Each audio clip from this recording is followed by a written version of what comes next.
Welcome, everyone. I'm Cathy Bryson, the CEO of the Melbourne Press Club. Firstly, I'd like to acknowledge the Wurundjeri people of the Kulin Nation, who are the traditional custodians of the land that I'm speaking to you from today, acknowledging their elders past and present, as well as the Aboriginal elders of other communities who may be joining us today. The Melbourne Press Club is very pleased to present this workshop for you today, Funding for Social Justice Stories via the Michael Gordon Journalism Fellowships. Before we start, I want to take this opportunity to welcome you all, our members and our new guests, and tell you about a couple of our upcoming events. Next week, we have a media lunch with Michelle Enright, the CEO of the T20 World Cup Cricket.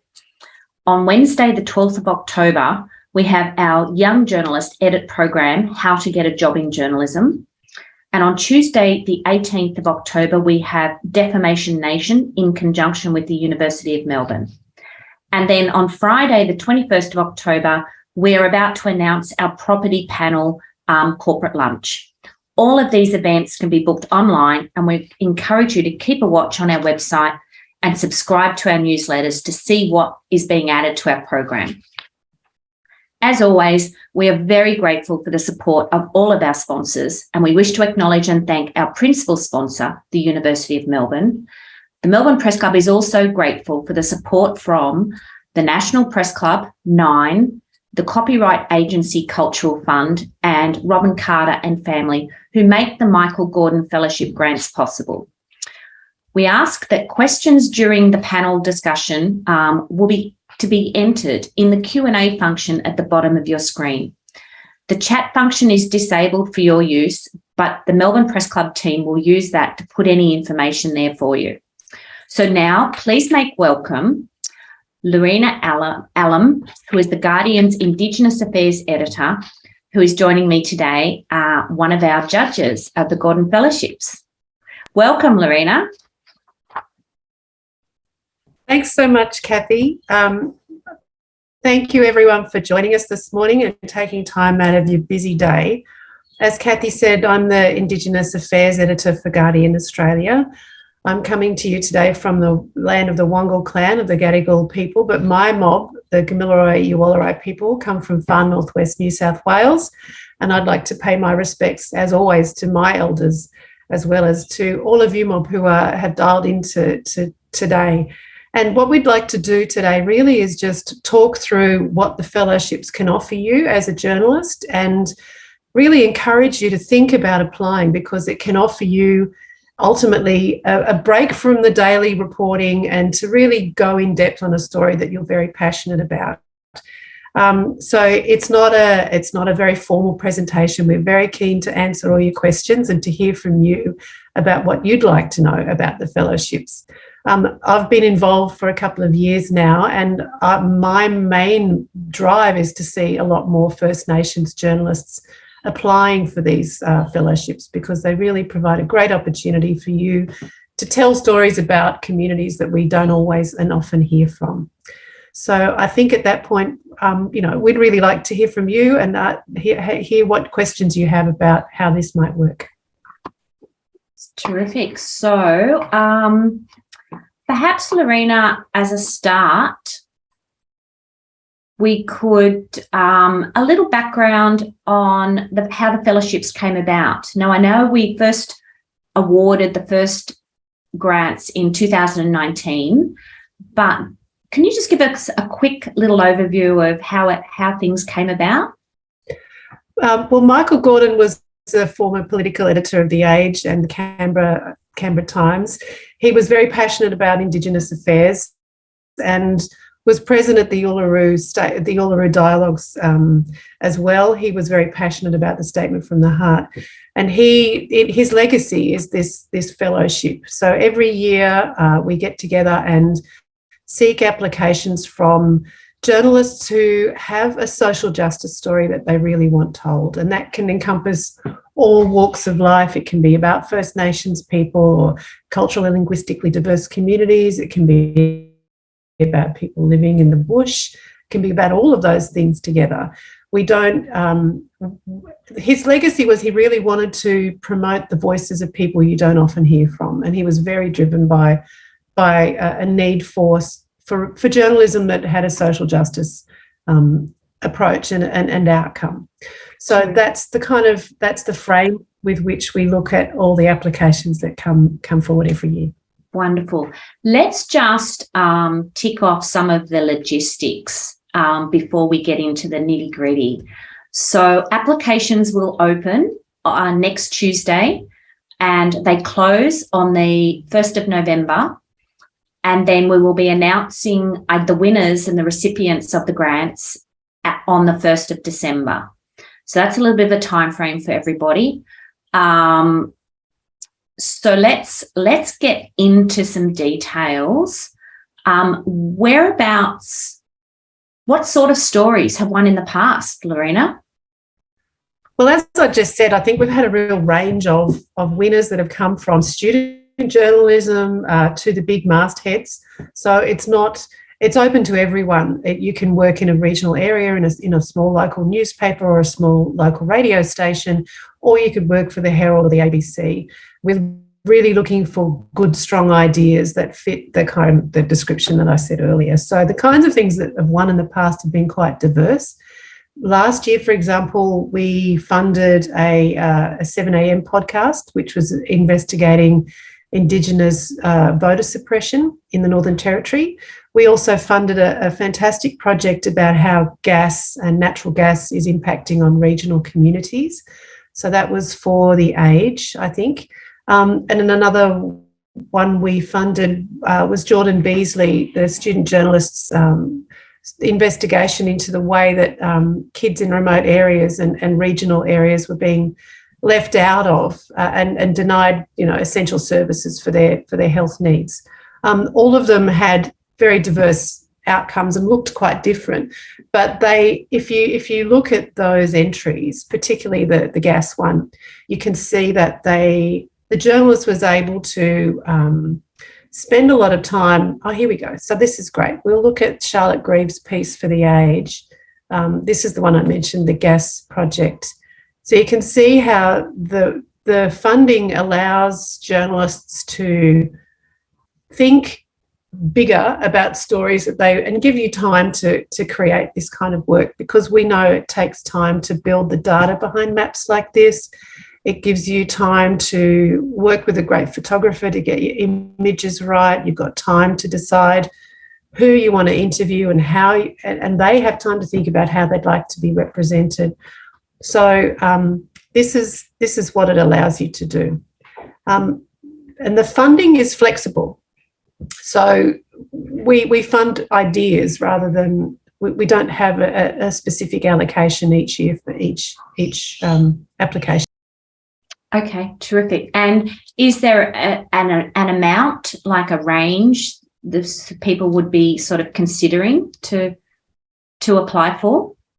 Yes, so it's kind of flexible. As I said, it's about the idea, but the projects we usually fund are somewhere between 4,000 and up to 7,000. It can go higher than that. If it's a strong idea, we often encourage people's employers to kick in to help top it up, and that's been something we've done quite a bit in the past, just to enable these ideas to get off the ground.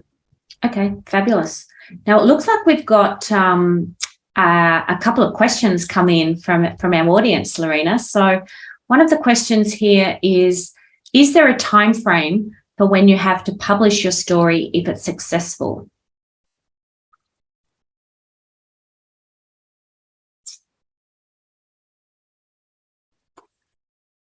And how long?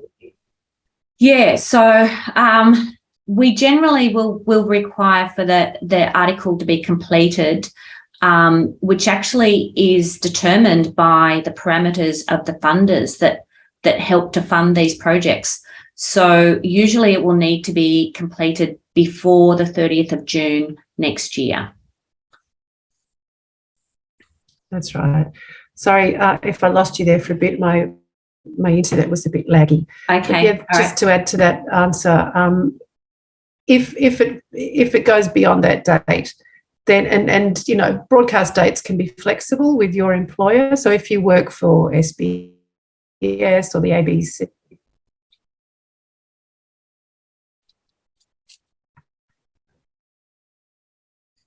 Looks like we've lost you. Yeah, you're back. Sorry, guys. So if you work for the ABC or SBS, for example, and the broadcast date has to change, then that's fine too. But you've generally got about 12 months. Keep us in the loop and keep us advised on what's happened with deadlines is really all we ask. So another question from one of our attendees here. So it's a work of long-form narrative journalism in book form. Sorry, it looks like it's a two-part question here. I'm a journalist working on a book under contract with a publisher themed around the environment, social history, and Indigenous knowledge. One chapter revolves around Central Australia. Would I be able to apply for funding to cover travel for this chapter?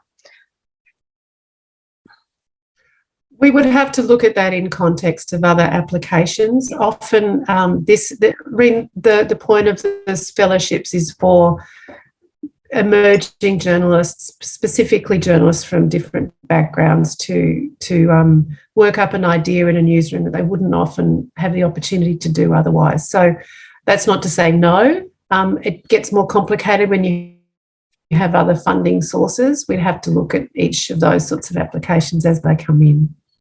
Right. Okay. Thank you. Another question. Do you need to be part of a major publication to apply? No, absolutely Definitely not. We've had applications. No, that's exactly right. So, as I said earlier, if you work for a community radio, if you work for a small newspaper, if you're a freelancer, a student journalist, please apply, because this is exactly the kind of work that Michael would have got behind. Terrific. And the applicants are not just from Victoria, are they? Even though we're the Melbourne Press Club, the Michael Gordon Fellowships take applications from journalists throughout Australia. Okay, so let's get into the nitty-gritty. Yeah, that's right. So what do the judges look for in when you're looking at determining who will be a recipient of a grant this coming year? We look for stories that have that spark of social justice. Really, that I know that sounds very vague and doesn't may not help you, but it's about it. We're not prescriptive. We don't say we will only look at stories about the environment or about women or families. It's a broad approach. But if you've got a good, strong idea that is clearly not being reported or is underreported in the mainstream, then that's the kind of idea that we're interested in supporting. And we're especially interested in supporting First Nations journalists who can see this as a form of experience gathering. You know, it's a chance to get out of that treadmill of daily news and to really get stuck into a story that you're passionate about. And so, you know, things like climate change, the effects of, stories about Indigenous families, about Indigenous women, stories where people are going above and beyond for their community. So they don't have to be something positive is always a good, stories that celebrate people's achievements and their resilience are also really important. Okay, thank you. That's good. We have another question from the audience, Lorena. Is a travel component necessary? Can applicants work on a story taking place locally? Absolutely. Yeah. Absolutely. Again, we look for the idea. So we've funded things in the past where people have, look at what I think one example was a story about homelessness in their local community, which was really important. And at other times we've funded people to travel. So we funded a journalist to travel to the Torres Strait to talk to mob up there about the effects of climate change. So again, it's about the idea. And if it's a great idea and we think that you do it, we'll do what we can to make it happen for you. Okay. So where can I find more information or see some of the past winners? Well, I think the Melbourne Press Club has the Michael Gordon Fellowships page, and there you will find the winning entries from last time, and still there's other information. There we are, that's Michael. And here's the list of people of the last couple of years who have been recipients and winners. You can see it's a really broad bunch of people, broad subject area, I mean. And on that same page, you'll find information about applying for the scholarships and what you need to do. Okay, terrific. And I'll just reiterate there that we will be opening up for the next round next Tuesday for applications, and the applications will close on the 1st of November. So you've got October to get your stories in. So another question we have is, can I apply for funding for a team's work or just as an individual? That's a good question. We've not funded a big team effort before, but yes, of course you can apply on behalf of a team. Yes, my understanding is often it's been an individual, but it's been the camera person and the actual journalist have sort of done the travel to actually, make the story come to life. That's okay. Right. And occasionally, I think the funding can be used within the organisation to enable a journalist to get free to go and do the story. So I think at times people have funded backfill for reporters so they can travel or take the time they need to do the story. So as I say, it's pretty. Yeah, terrific. Okay, so how much information does someone need to put into a pitch? Well, you need to give us the kind of, the elevator pitch, as they say, like the broad outlook, the broad sort of story outline, and then you can put in as much detail as you feel comfortable sharing. It helps to, if you've done a bit of research, if it's clear that you know a bit about your subject already, that you've maybe even identified who you want to talk to and where you might need to go to travel. And a bit of a budget is helpful, but don't be alarmed by having to put numbers against things. We can be flexible around that.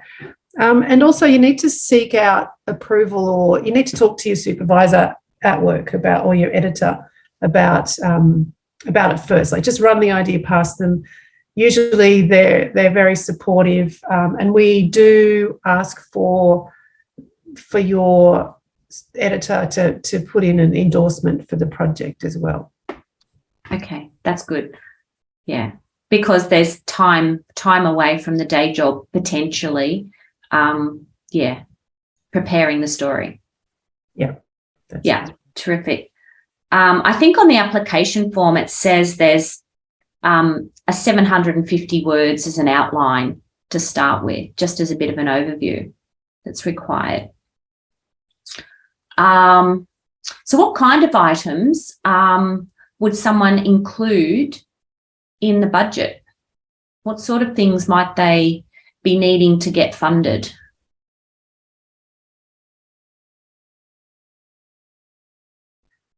Well, travel is often the thing that limits people. So if you need to travel as part of the project, it's good to declare that. During COVID era, we funded projects where people didn't have to travel, obviously, I think we postponed a few or extended a few so that people could travel when borders opened again. So travel is important. Think about what that kind of travel will be, whether it's airfares or car hire. If it's a local story, think about how else you might involve a photographer. Do you need a photographer? Do you need to hire somebody to work with you? Do you need time off work to do some research? Do you need archival access? Will that cost you? So those are the kinds of things to think about, how the execution of the idea might cost you. Good. And as a freelancer, it's hard to make ends meet as a freelancer, particularly when you're working on spec. Like you might create something and then try and provide it to an outlet. So this is a great way to fund your project up front. Okay, that sounds great. So what stands out in an application? What's going to get your attention as a judge?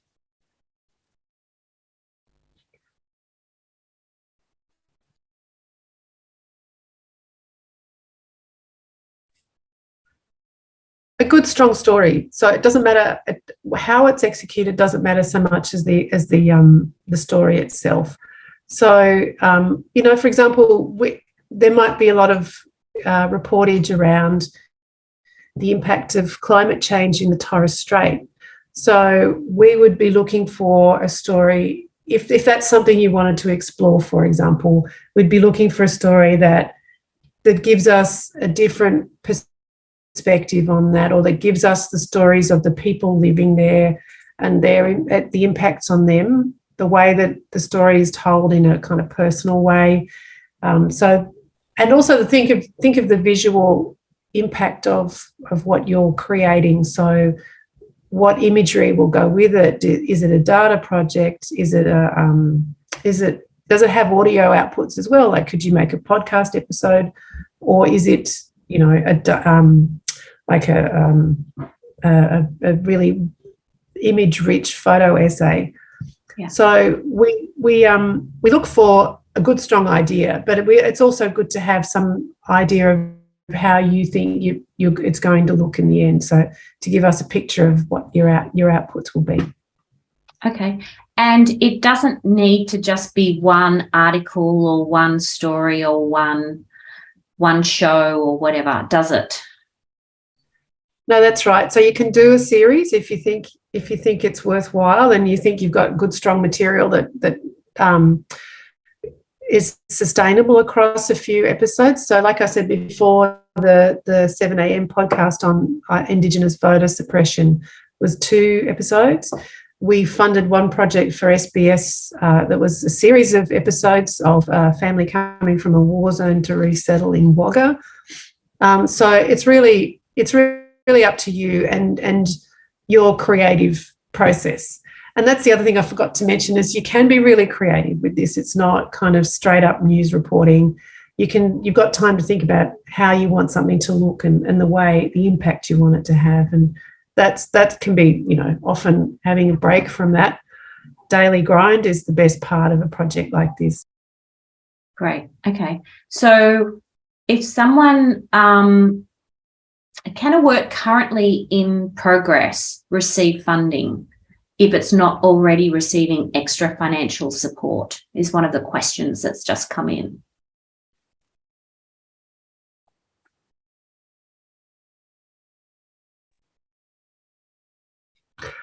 Yes, we've funded in the past a project that was partly finished and needed that last bit of funding to get over the line. It absolutely met the criteria of the fellowship. So the answer to that is yes. Okay, great. Okay, fantastic. And if someone had more questions, Lorena, would they come to you or come via the Melbourne Press Club team for more information while they're submitting their application? Yep, absolutely. I'm really keen to hear from your mob. If you've got ideas and you want to talk them through further, you can contact me or contact Cathy through the Press Club, and I'll be happy to walk you through. Because as I said at the very beginning, this is a great opportunity for First Nations journos to apply and do a story that you're really passionate about. So I'd love to hear from your mob. Terrific. And we have a pool of funding this year of $30,000 to be allocated. So please, we're looking forward to receiving some great projects. Yeah.